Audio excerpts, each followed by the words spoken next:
Great. So let's go ahead and get started.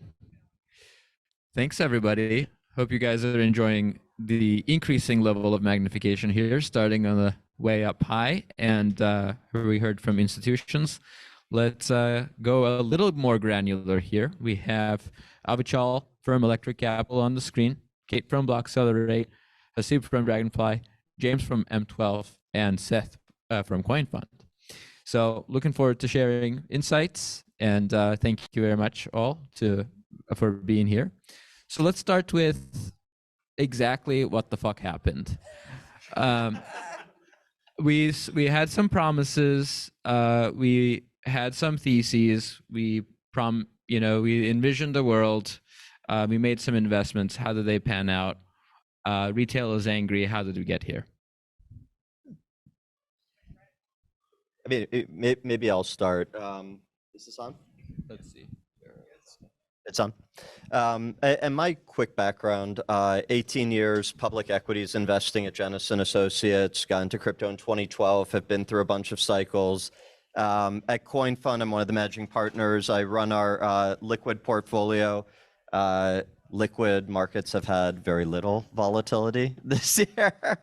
No, they've had quite a bit. And what has gotten us here? It's interesting. So we look at it from three different angles. So if we start with macro and then top-down crypto, bottom-up crypto, and I'll do the abridged view so others can speak and then we can come back to it.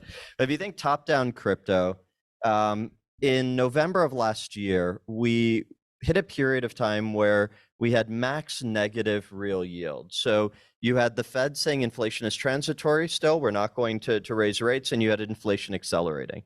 And what we've since seen from that point when the Fed started raising rates is real yields have been moving up. And we think that on from the macro angle, we've gotten to a point now recently where we have seen max positive real yields. We can talk about that in a little bit, but that kind of led to the stabilization in crypto that we saw a few weeks ago. That stabilization has been broken, which gets us to article number 2, which is the top-down crypto. Top-down crypto is that we had a bunch of over-leveraged, centralized players in the space. Very much key to the discussion from the last panel about some of the risks that exist within non-transparent centralized entities. The fact that DeFi has functioned very well through the volatility that we saw over the summer, as well as the volatility that we're seeing now. We had some of the players that were seen as some of the smartest people in the room were over-levered. As markets collapsed, as prices came down, they imploded. That led to a bunch of shoes dropping, counterparty risk. We thought that was through. We were wrong. We're seeing another leg of that with FTX and additional counterparty exposure now coming to bear. From a bottom-up perspective in the crypto markets, builders continue to build. We continue to see very innovative new teams emerge. We continue to see talent come from Web2 to Web3. We see talent that came a year ago stay in the space, not leave. That's business, that's tech, that's finance talent. So we're continuing to see projects progress. We're continuing to see talent in the market. We're continuing to see investors engage. Obviously, that's going to dial back a little bit with the events of this week temporarily. But that would be my high-level view of where we are. Cool. And James, if you could start with an intro as well. Yeah, James, partner at M12, which is Microsoft's venture fund. I fully accept that I'll be everyone's punching bag today. But look, I think the top-down analysis is lack of risk management. We had to relearn everything we had to learn in the housing crisis in 2008. But yeah, I agree with Seth here. Like generally, we're very excited about investing in the next generation of builders, and I think there's a lot of opportunity in the infrastructure space. So if you're building in the infrastructure, please let me know. Pass it on. Hey everybody, I'm Haseeb. I'm managing partner at a global crypto fund called Dragonfly. So we do venture only in crypto and Web3. It's been a pretty harrowing year. We thought we kind of saw the end of a string of failures over the summer.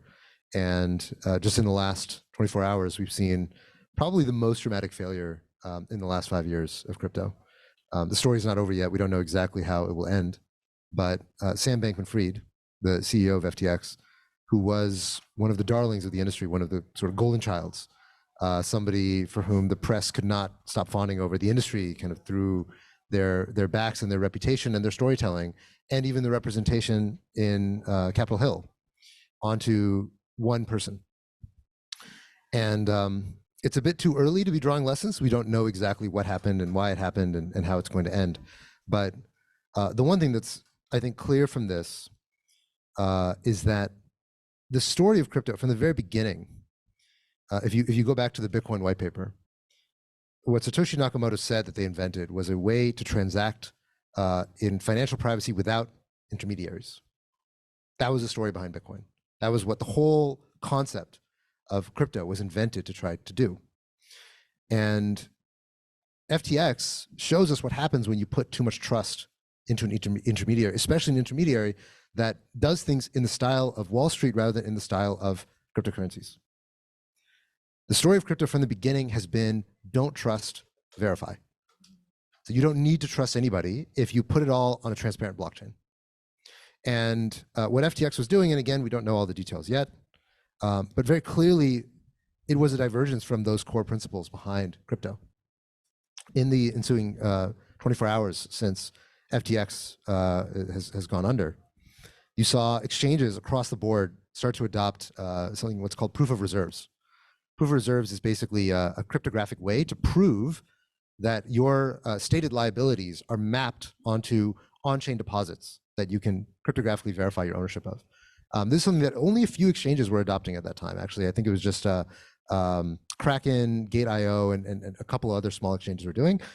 Basically, overnight, almost everybody in the industry announced that they were going to start doing proof of reserves. I think there's still a long way to go with this technology, and there's a long way to go with this industry. And one of the things that, ironically, one of the things that Sam Bankman-Fried was lobbying for in Capitol Hill, and part of the reason why public sentiment in crypto turned against him, and one of the reasons why CZ, the founder of Binance, also turned against him, was that it was perceived that Sam Bankman-Fried was trying to sell out DeFi and a lot of the promise of on-chain crypto in order to strengthen his position and strengthen the position of certain US regulated entities within the US. Basically, make it easier for exchanges to operate, make it harder for DeFi to operate. And I think the lesson is that actually it should be precisely the opposite.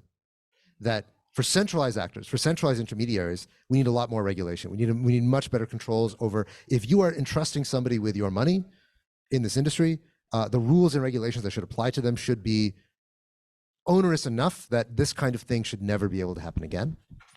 But it's in DeFi, and this is the story for the entire year. It's in DeFi where this stuff has never happened. Compound did not experience a bank run. MakerDAO did not experience a bank run. Nobody lied about the way that any of these on-chain protocols work. All of them work beautifully, without fail, because in these on-chain protocols, we don't trust people, we trust code. That was the promise of crypto from the very beginning. And to me, the thing that I take away is that that is going to be the story, that has to be the story of how we embrace crypto going forward. So before we started the panel, Haseeb told me that we had way too much optimism on the last panel. I'm going to bring that was before any of it started. Well, before we started the panel, and you said I'm going to bring that optimism down. I think that you did a good neutral job. It was, you brought the positives, which is the DeFi, and then you put light on the CeFi. So I'll just say one thing, and that is something we covered earlier today at 8 o'clock with Joe, and that is every exciting innovation goes through periods of irrational exuberance. And we've gone through the period of irrational exuberance probably 5 times at this point with crypto. And fundamentally, the alignment of incentive is a bit off between investors, especially retail investors, and people who are deploying capital and people who are raising capital. People who are deploying capital, like us, people who are creating companies, have an incentive to overpromise. This is fundamentally what raises you money. This is what gets you on the spotlight. You know, putting your face on a billboard in San Francisco and Miami is going to get you funding. You're going to do that. You can't blame the founder for doing this. But ultimately, as investors who are putting capital into the space, you have to do your own due diligence. Fair. You can't trust centralized institutions, but to be completely transparent, we had failures across the board, not just in the centralized finance. We've had Luna Terra collapse, and everybody thought that was, a very sound backing. Not everyone. I did not. To be fair, Bloccelerate does not have any exposure to that, or FTX, or BlockFi, or any other cascading disasters that happened this year. But a lot of people have, done their due diligence and nonetheless invested. So there's a misalignment of incentives, and that's always going to be the case. And you can't blame the industry for that misalignment. So that's all I'm going to say. Yeah, Avichal.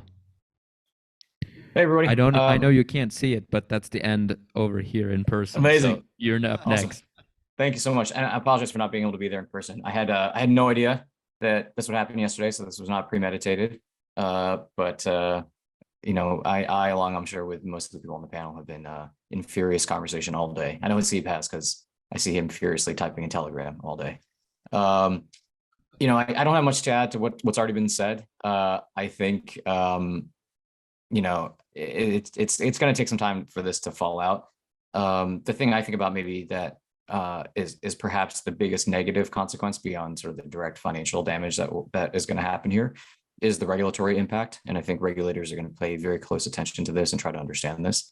And I'm looking forward to this conversation. I will add, I only do panels these days just to disagree with Haseeb. And so whatever Haseeb says, I'm just going to take the other side of it. Not necessarily because I even disagree with him, just because it makes for a much more interesting panel. So I'm looking forward to disagreeing with Haseeb. All right. So in terms of what we promised and where we are, let's look at what about now? Like, what do we do now? What are we going from here? What are we interested in investing? What are some interesting theses you have? I know, Avichal, you're big into following the developers, and you all have your respective angles. So I'd love to hear, how, in light of what's happened in the last 2-3 years, in the vintage of your prior funds, how things may be different in your perspectives. Yeah, so I'd say on the venture side, we take an ecosystem agnostic, vertical agnostic approach. So we're really looking for, at any time, what is starting to come together as an early maturity opportunity. I think what's interesting is the areas that really took off, if we rewind to the beginning of the last bull market, the areas that really took off were areas that were percolating for a while, but it was non-obvious that they were going to be the specific verticals that were going to take off at that moment. NFTs being a great example, where we started investing in NFTs as early as 2018. Dapper Labs was a portfolio investment, and I remember at the beginning of 20, we had an LP say, listen, I get it, you guys are personally passionate about NFTs. One of my partners, Jake Brookman, is a digital artist as well, designs his own NFTs. But he said, listen, with a name like non-fungible tokens, it's just not going to take off, right? And 9 months later, you had NBA Top Shot, and that really kicked off the broader activity in the NFT space. So if I step back and think about what we're watching percolate right now, it's things like the intersection of AI and crypto. It is at a very high level thinking about traditional business development intersecting with crypto. Crypto has been really good at creating businesses that attract a lot of crypto users. And I think we're at that point for both financial use cases and non-financial use cases. And I think that's a really important distinction to make. We're starting to see a lot of interesting opportunities where you have like real experience from Web 2 coming into what might be a little less experience in Web 3, and trying to navigate that intersection. just an aside on that, it's really challenging to invest in those types of startups, because you typically have one or the other nodes, either the Web 2 or the Web 3 node, overweight and the other node underweight. And that's what we're trying to work through. And it's actually interesting if you look back at gaming, and when gaming really started to emerge, it was around the time that I joined Coinfund at the beginning of 20, the intersection of gaming and crypto. Most crypto funds were telling the various gaming companies that were trying to incorporate crypto, listen, you're not crypto enough for us to invest in you. And then that moved very quickly, and now GameFi and everything associated with the intersection of gaming and crypto is a very well-established vertical. So this moves quickly, lots of things percolating. We're keeping an eye on many areas, but I'd say AI, and then just broadly the intersection of traditional business development, real-world users outside of crypto with crypto tech. Yeah, I think at M12 we have 3 people covering Web3 broadly, so we're very resource constrained. So we're focused on investing in things that help developers build more securely, scalably, interoperably. So our focus is fairly narrow. So we like to say that we're investing in Web 3.3, right? Web 3.1 was, treating crypto as like a financial asset, and then Web 3.2 is all the other use cases like NFTs that percolated and really drove adoption on the consumer side. But 3.3 is where hopefully enterprises will start leaning in. So what are some of the infrastructure plays or interoperability plays that enable that? So in some ways, we're very, very narrow in our focus. Yeah, okay.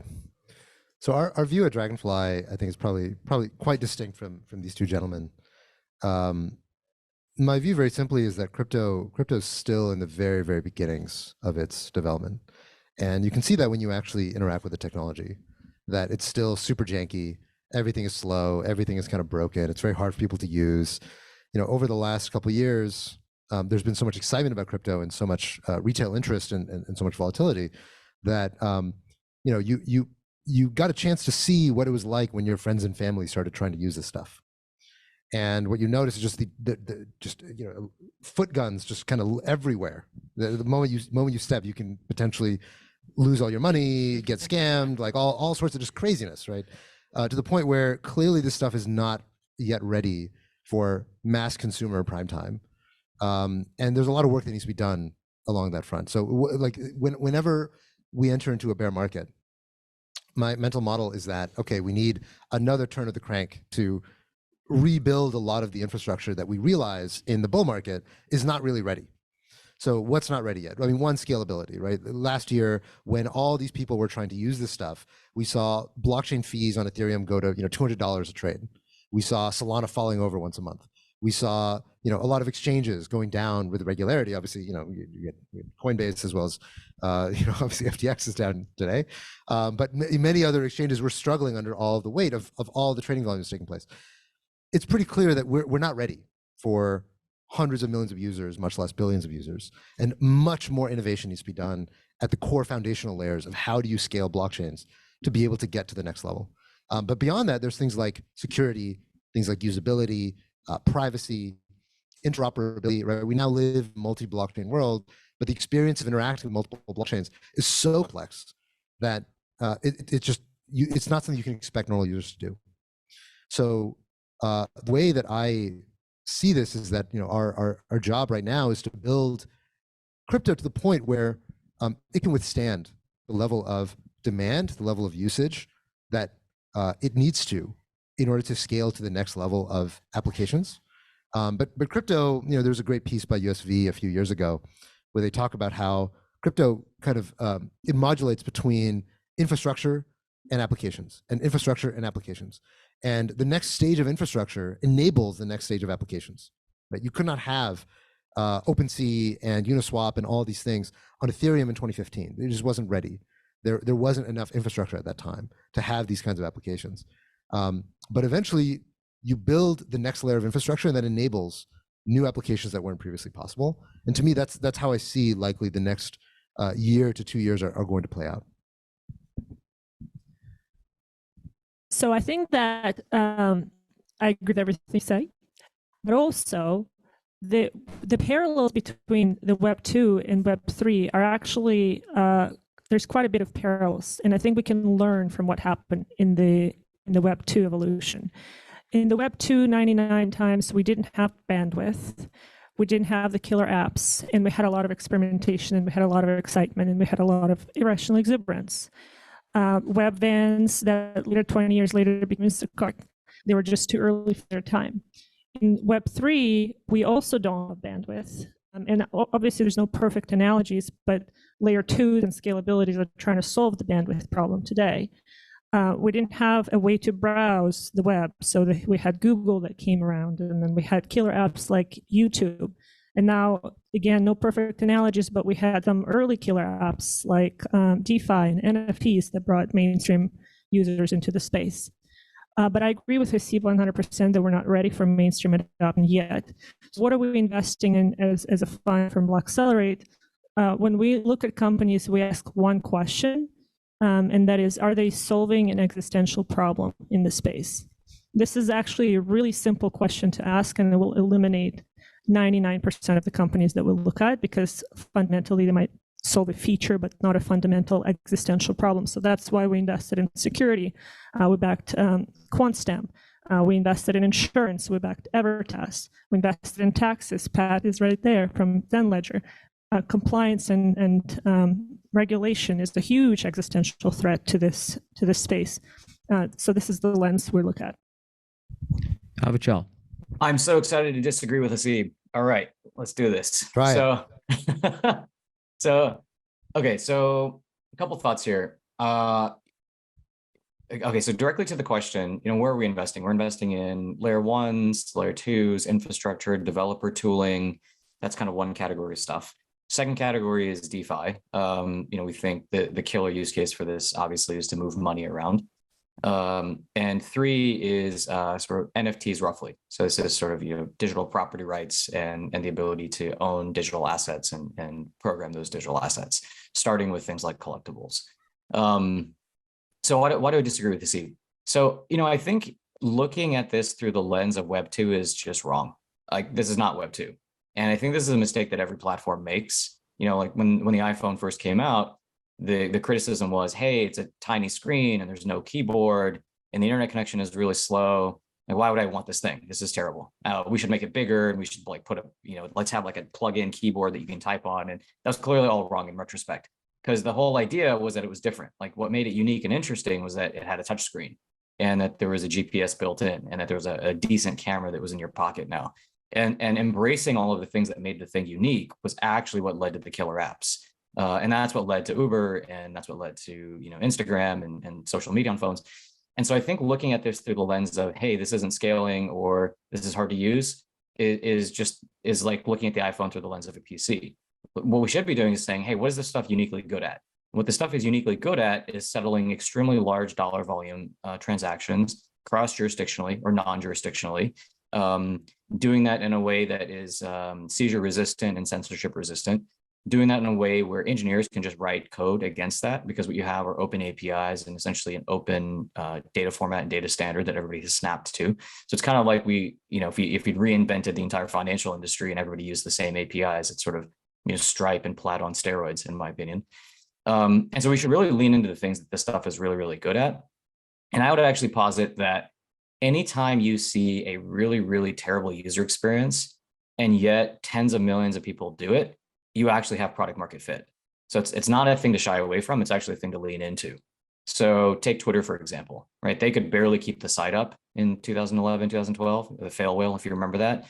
And despite terrible management for a decade, that thing is still worth $40 billion. Like, that's real product market fit. Like, you can't screw it up no matter how hard you try. So I would posit that the fact that we have tens of millions of people jumping through hoops to do this stuff suggests tremendous product market fit. And we're not gonna screw it up no matter how hard we try. And it's just a matter of time until we get it right. The fun part of this exercise is, which of the stuff do I actually believe? Because I think there's some fun. There are definitely parts where I agree with Haseeb, but I think playing out the other side of this is worth it. Most of what I said, I actually believe, by the way, just to be clear.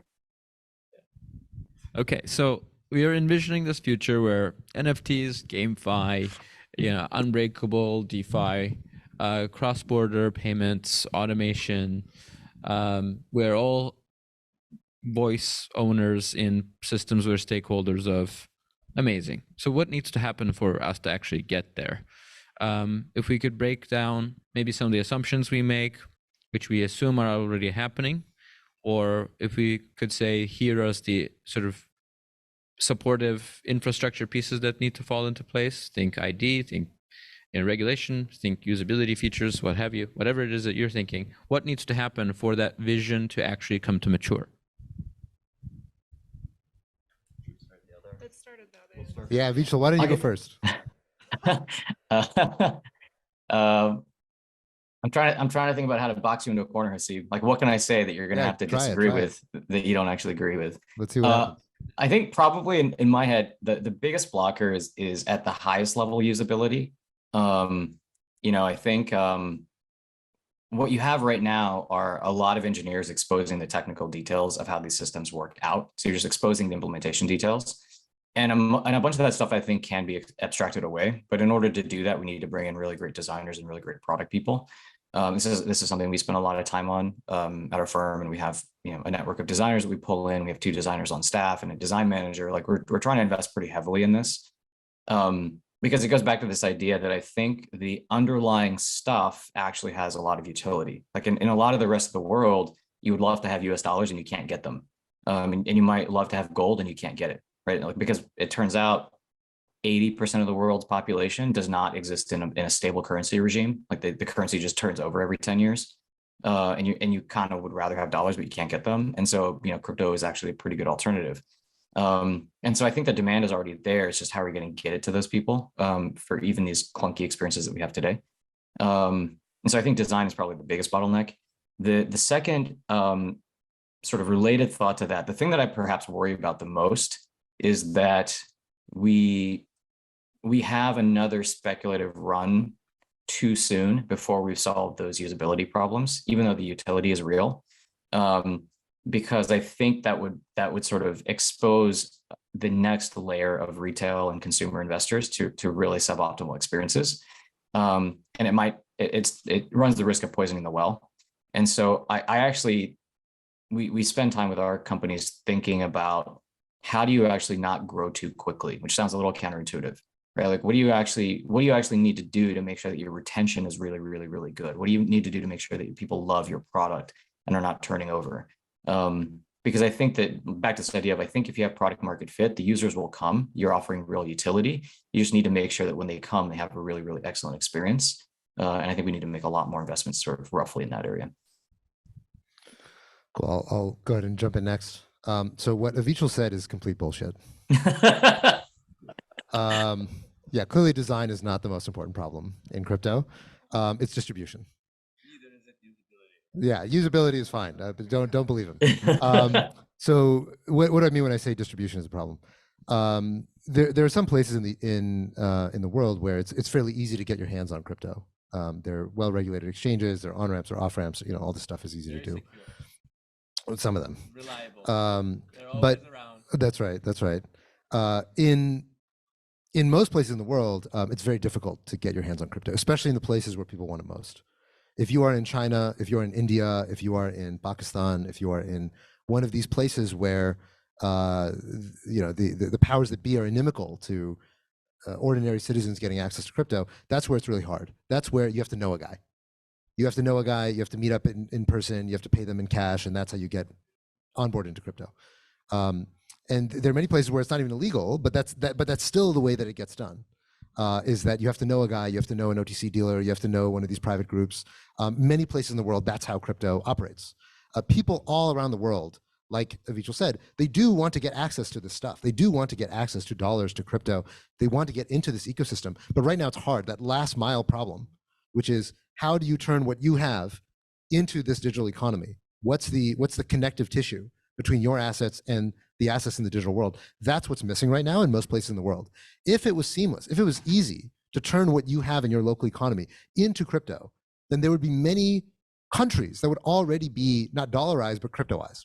right? There are many places where the local economy or the local currency is so crap, nobody actually wants it, but not for local constraints, they would already be operating in a totally different kind of world.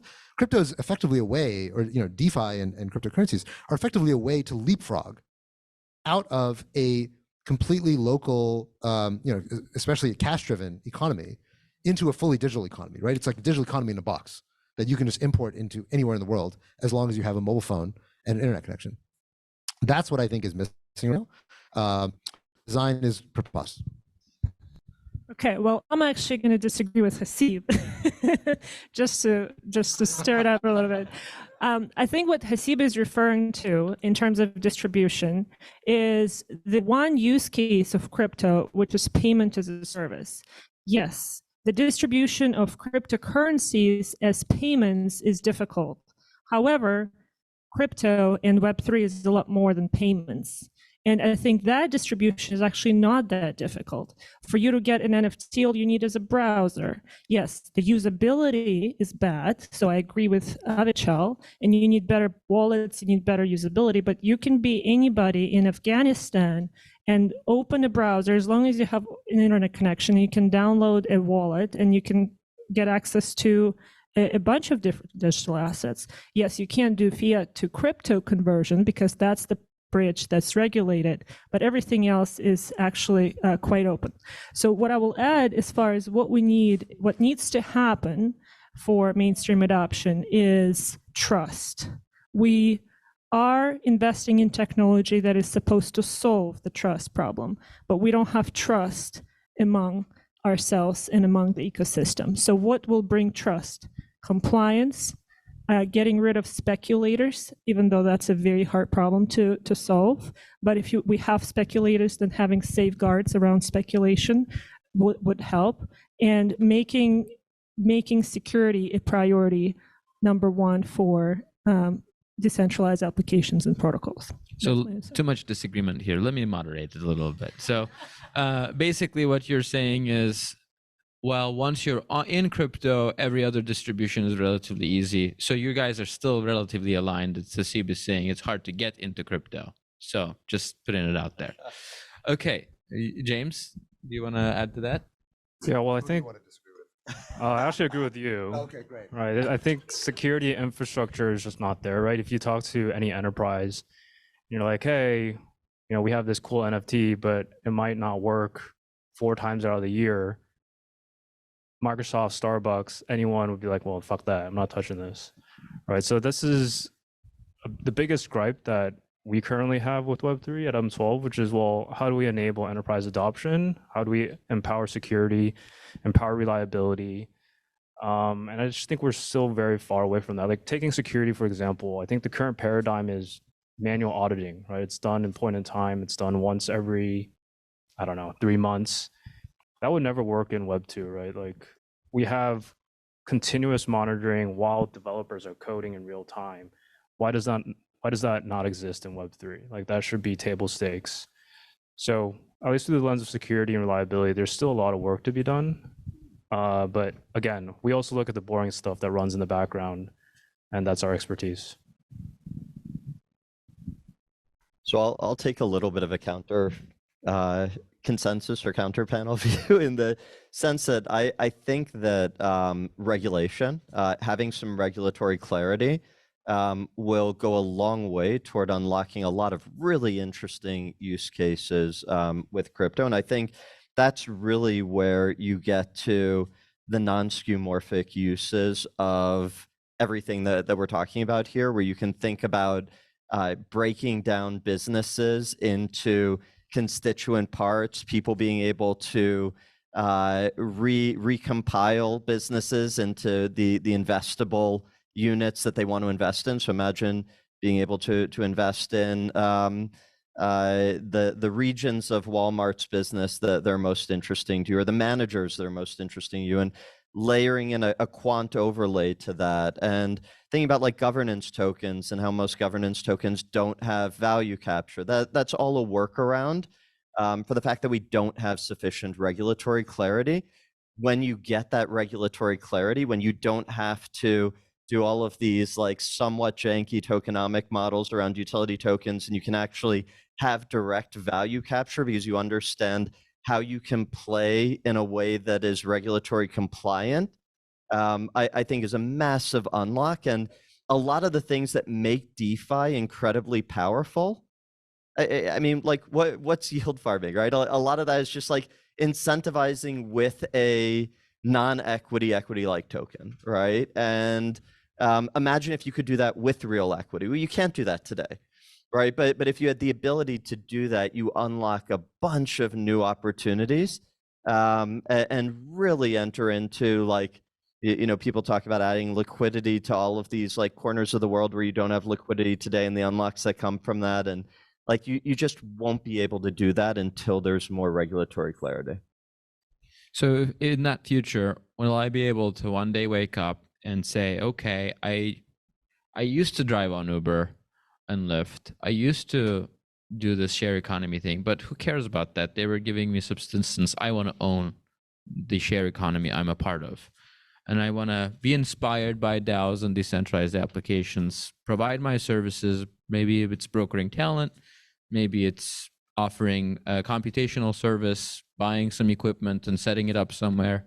Can I just be plugged into this stream of innovation and find the next best, you know, share economy to be a part of and have a voice in it too? Is that actually going to happen one day? And for that to happen, what really needs to be? Where am I supposed to move on the planet? I mean, yes. But I would argue it's already happening. Yeah, it's already happening, and Yeah. But the real unlock is being able to do it with straight equity. I mean, imagine if like you know you had an entrepreneur like Elon do his autonomous ride sharing network and said, you know, every ride that you take, you get 10% back in equity in this network. Every 10 minutes your car's in the network, you get an increment of equity. How quickly is that network going to take share from Uber and Lyft in whichever geographies that it's operating in? You'll have a market immediately on DEXs.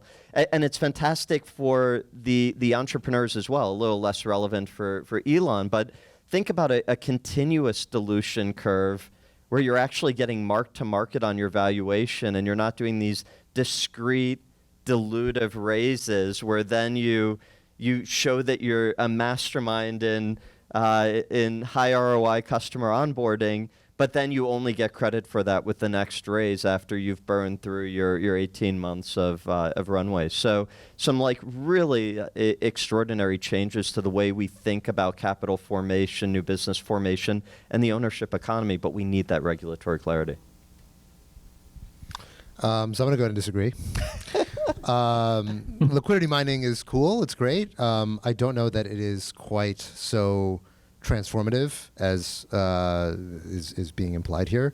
Liquidity mining is basically a way to offer different kinds of incentives, right? So one kind of incentive, the normal kind of incentive that almost every marketplace, every startup, everything since the history of time has done is offer their customers cash rewards or offering them in-kind rewards. So if you want to come hang out in my store, if you buy a bunch of coffee, I'll give you an extra coffee if you buy 10. Or I will give you some cash back if you show up on Tuesdays or whatever.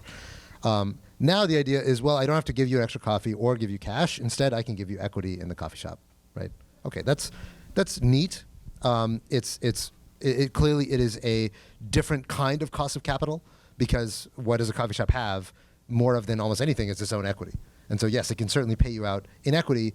Now the reality is that for most of these startups in crypto, and we've seen this with liquidity mining. Liquidity mining was absolutely incredible last year, and especially in 2020. It was this massive explosion that all of a sudden caused billions of dollars to flow into DeFi for people to get access to these seemingly very highly valued startups. And then people started to understand what liquidity mining was and how it worked. And the things that ended up attracting billions of dollars of liquidity today are attracting, you know, $10 million of liquidity, right? Because people realize that liquidity mining is not magic. It's just, I'm a coffee shop. Instead of giving you cash, I'm going to give you equity in the coffee shop. If you actually understand what the coffee shop is worth, you are not going to deposit $10 billion into the coffee shop because it's not worth that much. So now, that is not to say that it's not a helpful tool in your toolkit. It absolutely is.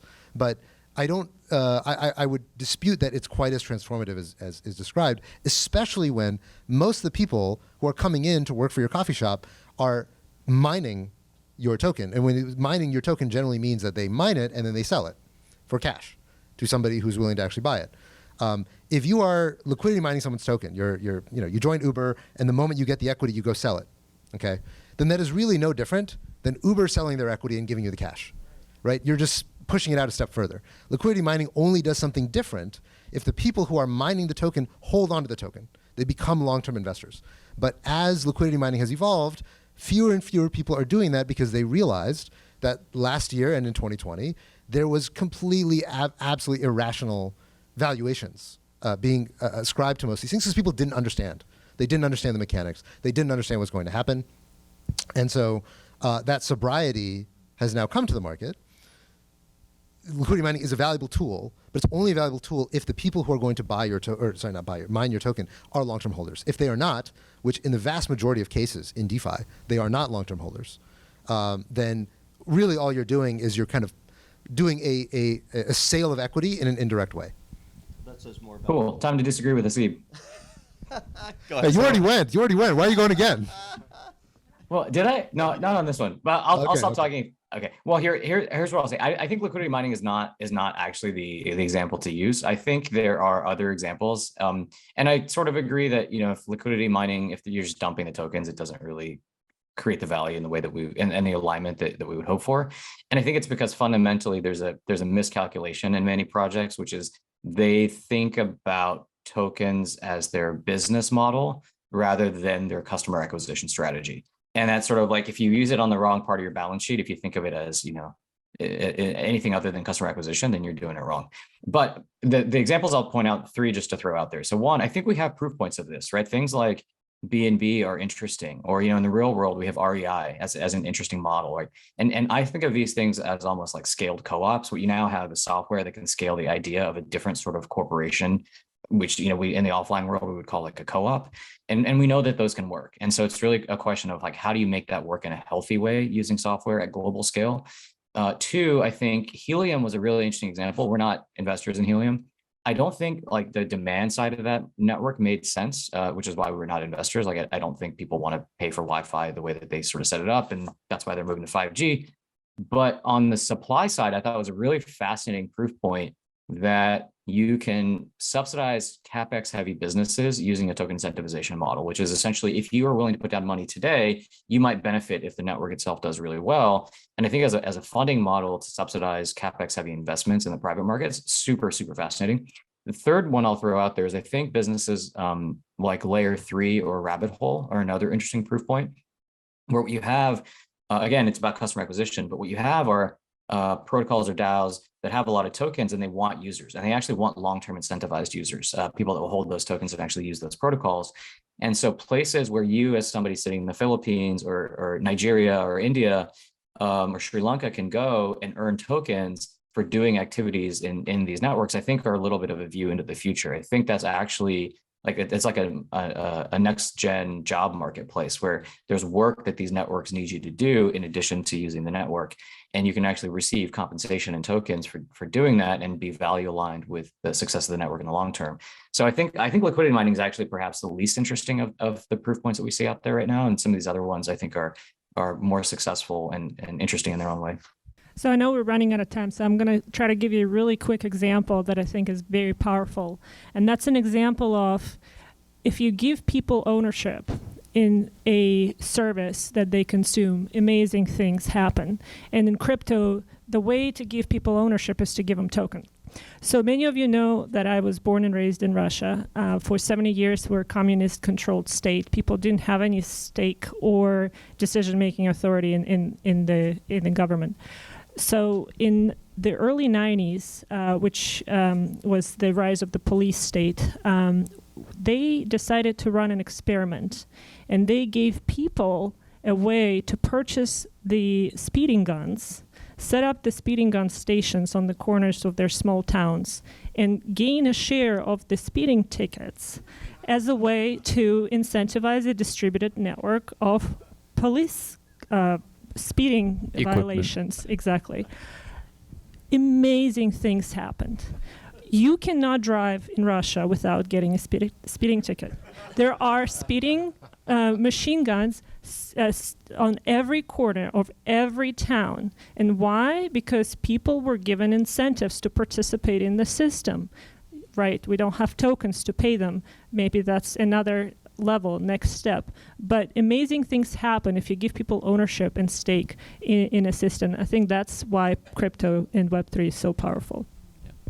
Great. Well, thanks for sharing your insights. I'll just add one of mine, which I think there's a whole slew of anthropological research on, self-organizing communities and the decision-making processes for these co-ops that I think the DAO governance models have a lot to learn from.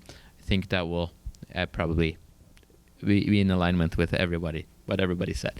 So, being safe as a moderator, So with that, let's do a quick round of overrated, underrated. And you can do 2 words, just say it. Or underrated because X. I guess that means more than 2, but okay, real quick. Zero knowledge proofs, overrated, underrated. Go.